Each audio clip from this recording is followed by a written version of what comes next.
Well, Chris, an early edition of our weekly update this week. It's 2:30 in the morning. You wanted to get here early to finish off some work from yesterday, and it's -6 and you're in a wind cheater, so good to see you feel the cold.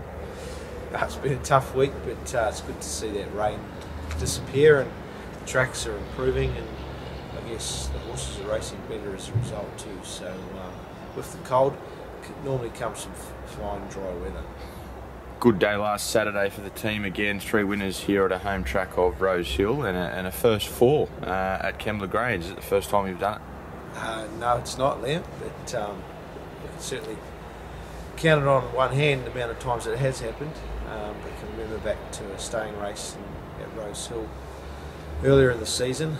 But it just shows the horses are racing well.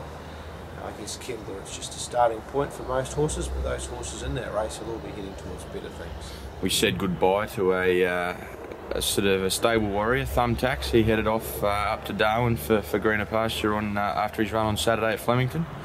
Yes, he's been a great horse to us, and a typical bread and butter horse, and quite a lot of prize money. I'd say over 400,000, and we've found a home for him up there, and I'm sure he'll race on at a good level and give us new owners some thrills like we've had with him. We'll jump straight into Saturday, the feature race meeting in Sydney is at Randwick. Obviously a few question marks over the track of late. Our first runner, race 3, Gullible, in the 3-year-old fillies event. She's been frustrating this preparation. She hasn't been far away from the winning spot, but seconds and thirds, and she's just one of those fillies that are just going through probably a transitional stage of getting to that next level.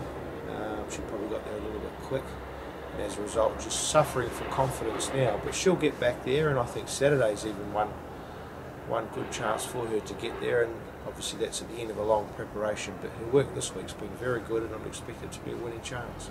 Race 4 for the 3-year-olds, 3 runners here. The first of those, another love child. They tell me you've got a couple of them.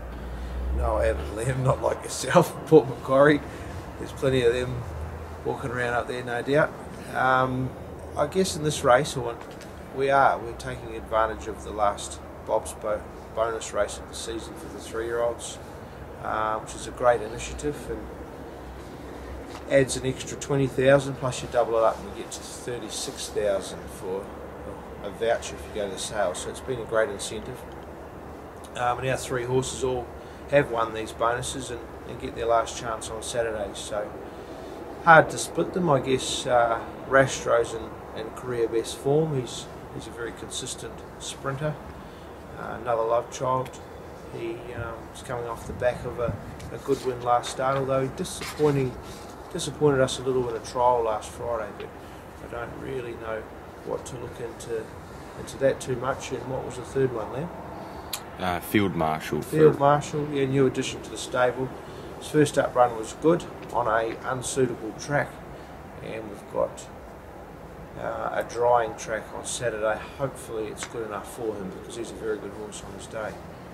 Race 7, the staying event on the card. 2 runners here. Madam Nash, last start, very exciting win. It was. She's won 2 Saturday races this prep, and Saturday looks a good chance for her again. She makes her races exciting by going out by a big margin and basically running her rivals into the ground. So it gets harder with every win, and again on Saturday she's gone up in weight to 59 kilos against the boys. But she's in career best form, and it'll make it another interesting race on Saturday. And Luke Cripitus, obviously on the 7-day backup, but it was a good run last start. Yeah, very good run, as was the start before, so he's got his foot in the till, so to speak, and Saturday's race looks like the right race for him. His staying ability will be up for questioning, but he's the type of horse that certainly looks as though he'll need that extra ground, so no excuses for him Saturday with a genuine pace. A horse like Madam Nash, she's carried big weights the last couple of runs and raced on wet tracks. Is she still in sort of good racing order, or do you think she's starting to come to the end of her prep? You never really know. The way that she's racing is hard on a horse, and they can't sustain that for too long, not like a back marker where they conserve energy and get home strongly, and sometimes they don't get to use that energy if they go slow up front. But a front running stayer, they're making the work themselves, and it's hard to sustain that. But hopefully for her sake and the connection, she's got another good run on Saturday.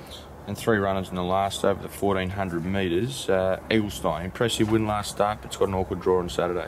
Yeah, hopefully later in the day that the draws aren't as important, and he just needs to get cover. So if he does get cover, he'll be very hard to beat, as he showed last start. He's certainly got the class to be racing in these types of races, and that was his first Australian win since coming from Germany, so normally that'll do their confidence the world of good also.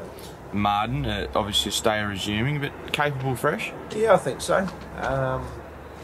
He's a good stayer, that always helps to start with. He's a Saturday class horse. He's had a couple of trials, so he should be fairly forward.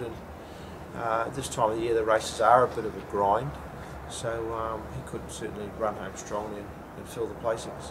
An Altered Boy, well, he just loves these races. You always see him, finds the last race at Randwick, follows the rail up the inside and up you go. Any plans like that on Saturday? Won't disclose the plans too early, Liam, but he's won first up before. He loves Randwick. He loves these types of tracks. Incidentally, I think it was too heavy for him last start prior to going for a short break. So, yeah, he's back for another prep, probably his last. He's been a great horse to the stable, and he deserves to win another race before being moved on or before retiring. But he's certainly been a good horse to the stable.